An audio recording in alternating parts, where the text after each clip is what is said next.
राधे राधे दोस्तों। जीवन में चार धाम की यात्रा क्यों ज़रूरी है और चार धाम की यात्रा करने से मोक्ष की प्राप्ति कैसे होती है। दोस्तों, क्या आप जानते हैं कि असल में चार धाम कौन हैं? आमतौर पर लोग बद्रीनाथ, केदारनाथ, गंगोत्री और यमुनोत्री को चार धाम मानते हैं, लेकिन असल में यह सच नहीं है। पुराणों में वर्णित चार धाम कौन से हैं और इन्हें भारत की चार विभिन्न दिशाओं में क्यों स्थापित किया गया? दोस्तों, इस वीडियो में हम आपको बताएंगे कि चार धाम यात्रा का क्या महत्व है, चार धाम यात्रा करना क्यों ज़रूरी है और चार धाम यात्रा करने से मोक्ष की प्राप्ति कैसे होती है।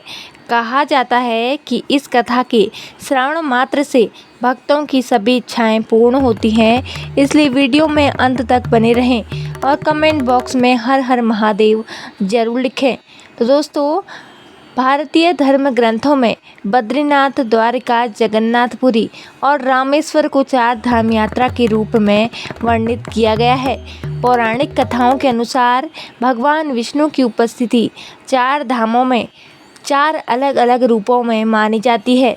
ऐसा कहा जाता है कि रामेश्वर में भगवान विष्णु स्नान करते हैं, बद्रीनाथ में वे ध्यान करते हैं, पुरी जगन्नाथ धाम में वे भोग का आनंद लेते हैं और द्वारिका में वे विश्राम करते हैं।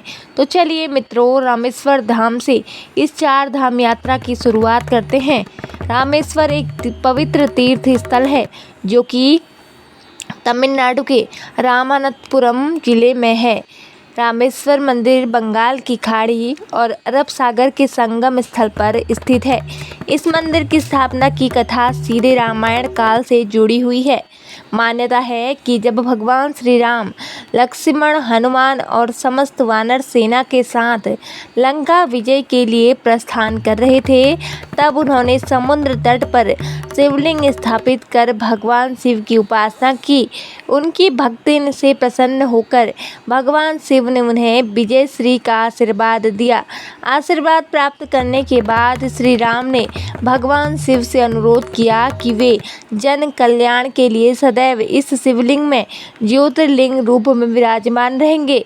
उनकी इस भक्तिपूर्ण प्रार्थना को भगवान शिव ने सहर्ष स्वीकार कर लिया और तब से यह पवित्र शिवलिंग रामेश्वर ज्योतिर्लिंग के रूप में प्रतिष्ठित हुआ।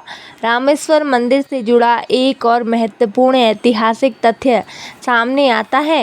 रामायण के अनुसार जब भगवान श्री राम माता सीता के साथ लंका विजय के बाद अयोध्या लौट रहे थे, तब उन्हें ब्रह्म हत्या के पाप का दोष लगने की बात कही गई।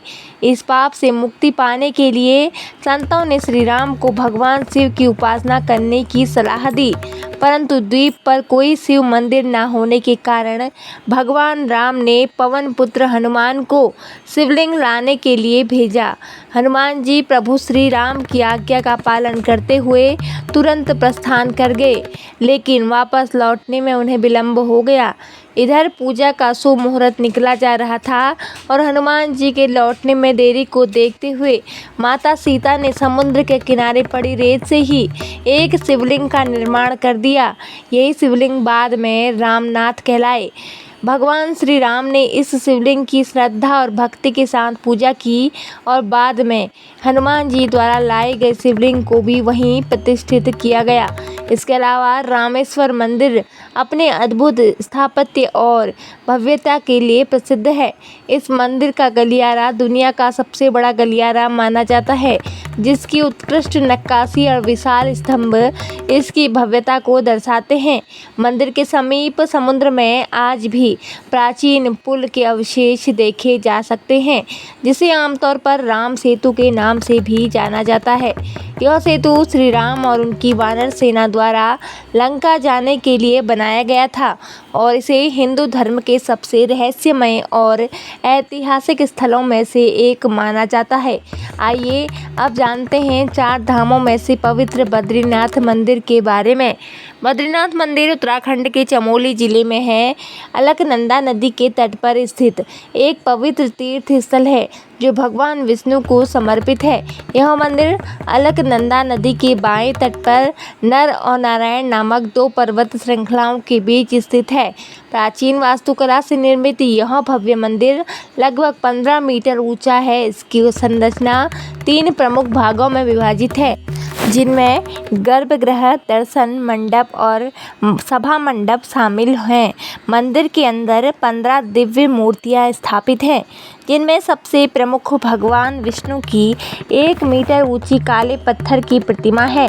बद्रीनाथ धाम को धरती का बैकुंठ कहा जाता है, क्योंकि यह भगवान विष्णु के धामों में से एक है और मोक्ष प्राप्ति का पवित्र स्थान माना जाता है। यही कारण है कि हर वर्ष लाखों श्रद्धालु यहां आकर भगवान बद्रीनारायण के दर्शन करने पहुंचते हैं। माना जाता है कि यह प्रतिमा भगवान विष्णु की स्वयं प्रकट यानी स्वयंभू मूर्तियों में से एक है। इस मंदिर की स्थापना और इसके नामकरण को लेकर कई पौराणिक कथाएं प्रचलित हैं। पौराणिक कथा के अनुसार बद्रीनाथ धाम पहले भगवान शिव की तपस्या स्थली थी, लेकिन भगवान विष्णु को अपने ध्यान और योग के लिए एक उपयुक्त स्थान चाहिए था। इसलिए उन्होंने एक छोटे बच्चे का रूप धारण किया और रोना शुरू कर दिया। जब माता पार्वती और भगवान शिव ने बच्चे से रोने का कारण पूछा, तो मासूम बालक के रूप में भगवान विष्णु ने केदार भूमि को अपने ध्यान के लिए मांग लिया। एक दूसरी पौराणिक कथा के अनुसार एक बार देवी लक्ष्मी भगवान विष्णु जी से रूठ गई। उन्हें मनाने के लिए भगवान विष्णु ने इस स्थान पर गहन तपस्या शुरू कर दी। स्थान में लीन होने के कारण वे कठोर मौसम और प्रतिकूल परिस्थितियों से भी पूरी तरह अनजान थे। पत्नी धर्म निभाते हुए देवी लक्ष्मी ने बद्री के पेड़ का रूप धारण कर लिया और अपनी शाखाओं से भगवान विष्णु को ढक लिया। देवी लक्ष्मी के इस प्रेम और त्याग से प्रसन्न होकर इस स्थान को बद्रीनाथ नाम दिया गया। बद्रीनाथ धाम को लेकर एक मान्यता यह भी है कि जो भक्त यहाँ दर्शन कर लेता है वह जीवन और मृत्यु के चक्र से मुक्त हो जाता है। इसके अलावा बद्रीनाथ धाम में भगवान श्री को ब्रह्म हत्या के पाप से मुक्ति मिली थी। इसी कारण इस स्थान को ब्रह्म कपाल के नाम से जाना जाता है।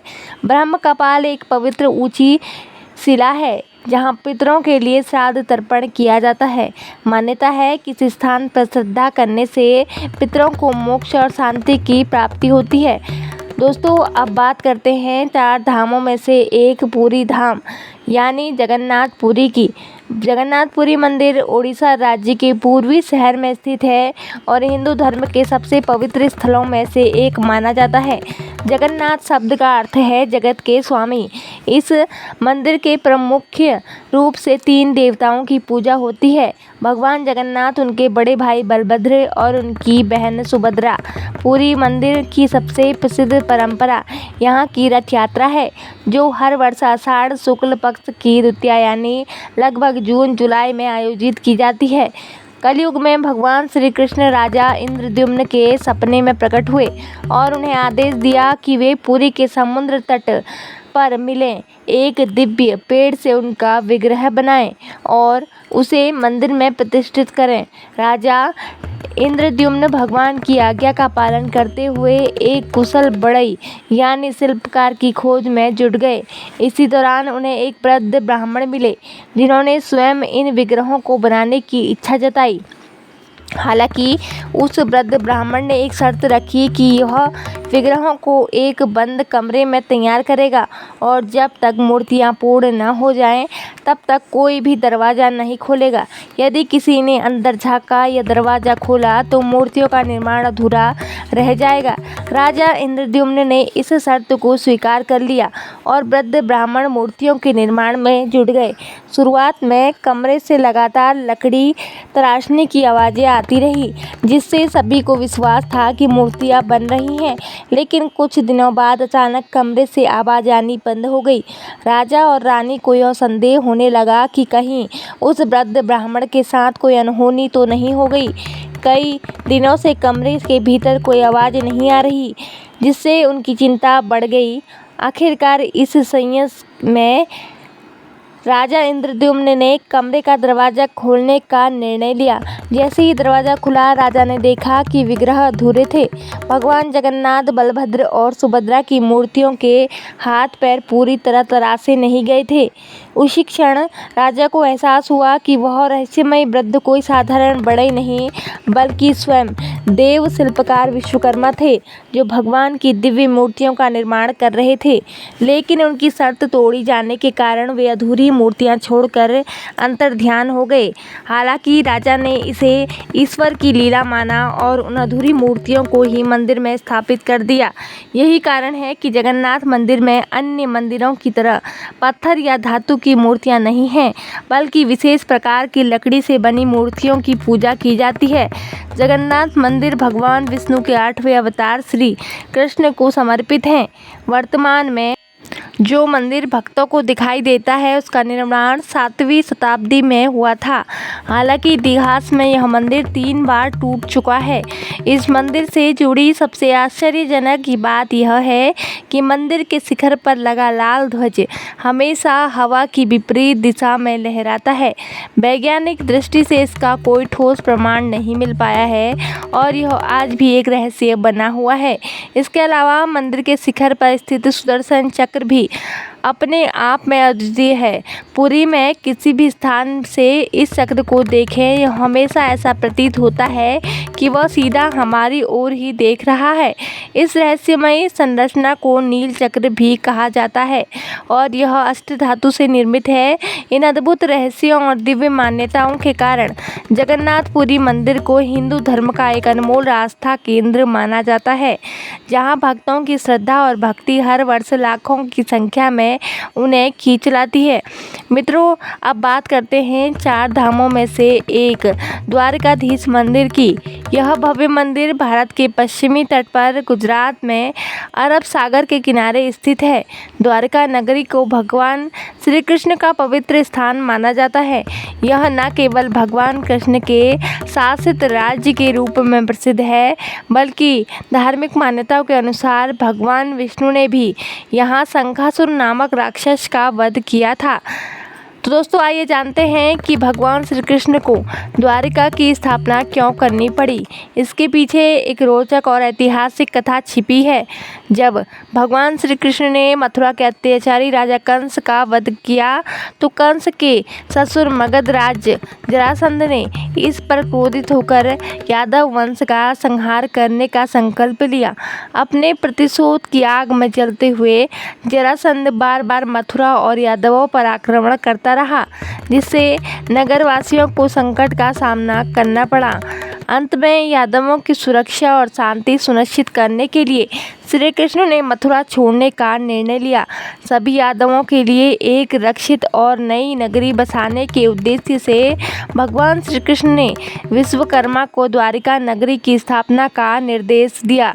विश्वकर्मा ने अपने दिव्य वास्तुशिल्प कौशल का प्रयोग करते हुए मात्र एक ही रात में इस भव्य और अभेद्य नगरी का निर्माण पूरा कर दिया। इसके बाद भगवान श्री कृष्ण अपने सभी यादव बंधुओं के साथ द्वारिकापुरी चले गए और वहां से अपना शासन संभालना शुरू कर दिया। उन्होंने द्वारिका नगरी पर पूरे 36 वर्ष तक राज किया। जब श्री कृष्ण ने बैकुंठ प्रस्थान किया, तो एक अद्भुत घटना घटी। भगवान की यह स्वर्णिम नगरी स्वतः समुद्र में समा गई और अंत में सिर्फ श्री कृष्ण का मंदिर ही बचा रहा। कहा जाता है कि आज भी द्वारिका नगरी के अवशेष समुद्र के भीतर मौजूद हैं और समय समय पर कई पुरातात्विक खोजों में इसके प्रमाण मिलने के दावे निकल आते हैं। हालांकि इस विषय पर अलग अलग मत हैं। कहते हैं कि जब द्वारिका नगरी समुद्र में समा गई, तब भगवान श्री कृष्ण के परपोते वज्रनाभ ने मुख्य मंदिर का निर्माण कराया, जिसे आज का द्वारिकाधीश मंदिर कहा जाता है। माना जाता है कि यह मंदिर लगभग 25,000 वर्ष पुराना है। यह मंदिर 7 मंजिला है और इसमें 2 मुख्य द्वार हैं, जिसे स्वर्ग द्वार और मोक्ष द्वार कहा जाता है। द्वारिकाधीश मंदिर लगभग 157 फीट ऊंचा और इसके शिखर की ऊंचाई 43 मीटर है। मंदिर के शिखर पर एक विशाल ध्वज लगा हुआ है, जिस पर सूर्य और चंद्रमा के प्रतीक अंकित हैं। इस ध्वज की सबसे अद्भुत विशेषता यह है कि यह इतना विशाल है कि इसे 10 किलोमीटर की दूरी से भी स्पष्ट रूप से देखा जा सकता है। इस पवित्र ध्वज को दिन में 3 बार बदला जाता है और यह परंपरा सदियों से चली आ रही है। हर बार ध्वज परिवर्तन के दौरान श्रद्धालु बड़ी संख्या में एकत्रित होते हैं और इसे देखने मात्र से स्वयं को धन्य मानते हैं। तो दोस्तों, आपको यह कथा एवं जानकारी कैसी लगी कमेंट करके ज़रूर बताएं और ऐसी आध्यात्मिक और ज्ञानवर्धक कहानियाँ सुनने के लिए हमारे चैनल को सब्सक्राइब जरूर करें। धन्यवाद। जय माता दी।